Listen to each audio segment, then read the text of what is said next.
আল্লাহ বলেন কিয়ামতের কঠিন ময়দান এমন ভাবে তৈরি করব, মানুষ মুক্তিপণ দিয়ে বাঁচার জন্য কি কি দিতে চাইবে। আল্লাহ রাব্বুল আলামিন বলেন ইউবাসসিরুনাহুম ইয়াবাদুল মুজরিমু লাউ ইয়াফতাদি মিন আযাবি ইয়াউমিদিন বিবানি। কিয়ামতের এই কঠিন ময়দান যেদিন শুরু হবে, মানুষ নিজেকে বাঁচাতে সর্বপ্রথম তার সন্তান আল্লাহকে দিয়ে দেবে। বলবে মাবুদ, আমার এই ছেলে মেয়ে দিয়ে দিলাম, তুমি আমাকে মুক্তি দাও। আয়াতটা পড়ার পরে আমি সিদ্ধান্ত নিয়েছিলাম, আল্লাহ এই কথা কেমন ভাবে বললো? মুক্তিপণ হিসাবে সন্তানের নাম প্রথম কেন দিলেন? আমারও দুইটা মেয়ে আছে, একটা 10 বছর, একটা 4 বছর। ছোটটা আমি ছেড়ে যাওয়ার আগে 1 বছর রেখে গিয়েছিলাম, এখন ওর বয়স 4 বছর। ওর প্রতি আমার যে দুর্বলতা, যে ভালোবাসা, আর ও আমাকে যেভাবে ভালোবাসে, আমি তো বাস্তবে ওর দিকে তাকিয়ে মাঝে মাঝে চিন্তা করি, তামাম বাংলাদেশ যদি কেউ বলে দিয়ে দিলাম, ফারিহাকে দিয়ে দেন, আমার দ্বারা সম্ভব না। কিয়ামতের ওই কঠিন ময়দানে আল্লাহ বলেন ফারিহাকে পর্যন্ত হামজা বলবে আল্লাহ এটাও দিয়ে দিলাম, নেন আমারে বাঁচান। কোরআনে কারীম জানিয়েছে ফাকাইফা তাত্তাকুনা ইন কাফারতুম ইয়াউমা ইয়াজআলুল ওয়িলদানা শিবা। সূরা মুজাম্মিলের ভেতরে আল্লাহ ঘোষণা দিয়েছেন এমন সালসালা অবস্থা তৈরি হবে, যুবক মানুষ বৃদ্ধ হয়ে যাবে। মেয়র সাহেবের দাড়ি এমনিতে বাতাসে পেকে গেছে, একবার বলেন কেন? 63 বছর বয়স চলছে লোকটার, এ বয়সে এসে দাড়ি পেকেছে। কয় আমার তো 33 বছর, আমার তো দাড়ি পাকে না। আল্লাহ বলেন কিয়ামতে এমন কঠিন জালজালা অবস্থা পয়দা করব, হামজার মতো 33 বছরের যুবক, মোস্তফা সাহেবের মতো 63 বছরের বুড়ো হয়ে যাবে। আপনি কথাগুলো খুব নরমাল বলছি তা না, একটু ভাবেন তো হৃদয় দিয়ে কি অবস্থা আল্লাহ বানাবেন। আল্লাহ পাক বলেন সন্তান হওয়ার জন্য মেয়েদের লজ্জা স্থান লাগে, কিয়ামতের কঠিন ময়দানে লজ্জা স্থান লাগবে না, পেট ফেটে বের হয়ে যাবে। আমি রংপুর বিভাগে আয়াতটা পড়লাম এই জন্য, কারণ এই সহজ সরল মানুষকে ধোঁকা দিয়ে বোকা বানিয়ে অনেকে আজ কোরআনে কারীম জানিয়েছে ইয়াউমা ইয়াফিরুল মারউ মিন আখিহি ওয়া উম্মিহি ওয়া আবিহি ওয়া সাহিবাতিহি ওয়া বানিহি। কিয়ামতে সর্বপ্রথম মানুষের এই বিপদের মুহূর্তে তার কাছ থেকে পালিয়ে যাবে তার আপন ভাই। কে? আমরা বাংলাদেশে যত কঠিন অবস্থায় থাকি না কেন, ভাই বোনের ছোটকালের যে সম্পর্ক, এটা যাদের আছে তারা জানে কত মধুর সম্পর্ক ভাই বোনের, কত আপন সম্পর্ক ভাই বোনের।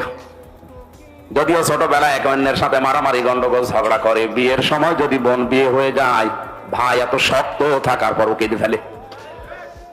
আল্লাহ বলেন কিয়ামতে এই বোন ভাইকে দেখলে পালাবে, ভাই ভাইকে দেখলে সর্বপ্রথম দৌড় দেবে, আস্তে আস্তে দৌড়াবে না। ইয়াফিরু শব্দের শাব্দিক অর্থ মাজা তুলে দৌড় দেওয়া। পুলিশ তাড়লে মানুষ যেভাবে দৌড়ায়, বাঘে তাড়লে যেভাবে দৌড়ায়, কিয়ামতে আপনার আপন ভাই ওইভাবে দৌড়াবে। 2 নম্বরে মায়ের নাম দিয়েছেন আল্লাহ, 3 নম্বরে বাবার নাম দিয়েছেন, এরপরে স্ত্রীর নাম, সন্তানের নাম, বন্ধু বান্ধবীর নাম, এরপরে নেতা নেত্রীর নাম। রংপুরবাসী বিবেক খাটান, বুদ্ধি খাটান, মাথা খাটান তো। যে 7 জনের নাম বললাম, এগুলো তো সব বানালাম নাকি? কোরআনে কারীমের সূরা আবাসার ভেতরে আল্লাহ পরিচয়গুলো তুলে দিলেন যে তোর থেকে সর্বপ্রথম পালাবে তোর ভাই, তোর মা, তোর বাবা, তোর স্ত্রী, তোর সন্তান, তোর বন্ধু বান্ধবী, তোর নেতা খেতা। আমরা জানি দুনিয়ায় মানুষ বিপদে পড়লে এই শ্রেণীর মানুষগুলো এগিয়ে আসে, অথচ আল্লাহ বলছেন কিয়ামত এরা আগে পালাবে। কি মনে হয় আপনার, এরা যদি আগে পালিয়ে যায়? আমার তো কোরআন সামনে নিয়ে বিশ্বাস হয়েছে কিয়ামতে অনেক পীর সাহেব বলবে আল্লাহ আমি পীরই ছিলাম না। বলবে আল্লাহ আমি পীরই ছিলাম না, মরিদ পাবো কোথায়? আন্দাজ আমার পীর বলে। এখানে কারো উপরে ভরসা করে কোনো লাভ নেই। কিয়ামতে আপনাকে আল্লাহর দরবারে একা একা হাজির হওয়া লাগবে, কেউ আপনার আগে পরে থাকবে না। কিয়ামত একেবারে স্রেফ একা একা থাকবেন। ওয়া কুল্লুহুম আতিহি ইয়াউমাল কিয়ামাতি ফারদা। আল্লাহ পাক বলেন কিয়ামতে প্রতিটি মানুষকে আমার সামনে দাঁড় করাবো স্রেফ একা একা। কয়জন করি? ও হামজা, আপনাকে একা দাঁড় করানো হবে মালিকের সামনে। ফাইযা নুফিখা ফিস-সূরি ফালা আনসাবা বাইনাহুম ইয়াওমাইযিন ওয়া লা ইয়াতাসাআলুন।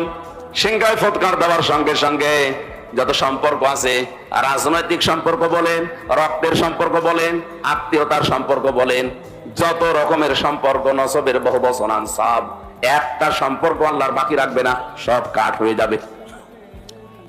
আপনজন দেখলেই মানুষ সব দৌড়াবে, পালাবে আগে।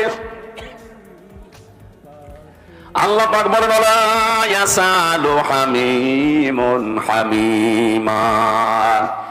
সেদিন বন্ধু বন্ধুর সম্পর্কে কোনো প্রশ্ন জিজ্ঞাসাও করবে না, যেটা আমার বন্ধু ছিল। ইউবাসসারুনাহুম, যদিও তাদের সামনাসামনি হাজির করা হবে। যতগুলো মানুষকে আল্লাহ বলেন মানুষ আমার কাছে মুক্তিপণ হিসাবে দিতে চাইবে বাঁচার জন্য, তার সর্বপ্রথম আমি নাম দিয়েছি সাহিবাতিহি। প্রথমে সন্তানাদি, এরপরে তার স্ত্রীকে বলবে আল্লাহ দিয়ে দিলাম, ওয়াখিহি, তার ভাইকে দিয়ে দেবে,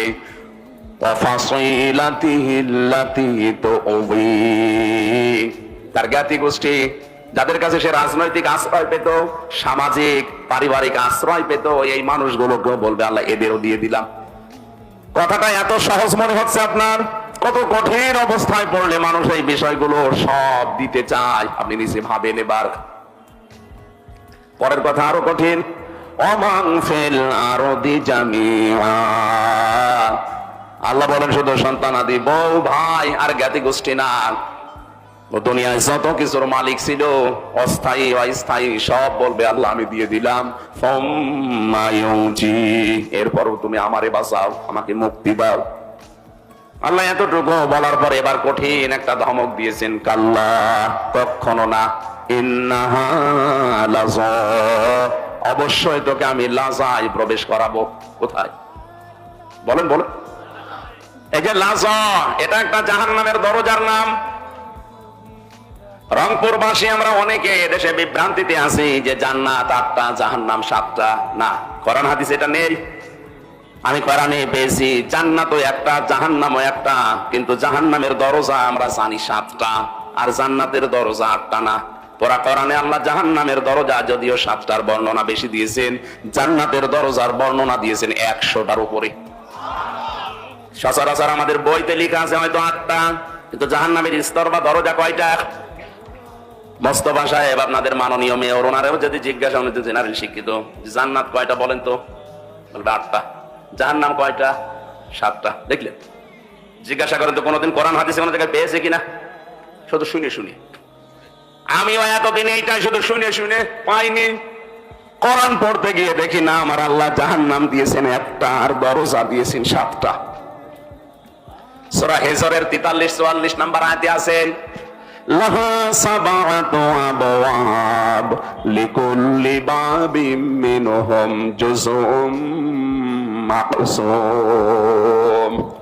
আল্লাহ পাক বলেন জাহান্নাম, তার দরজা 7টা।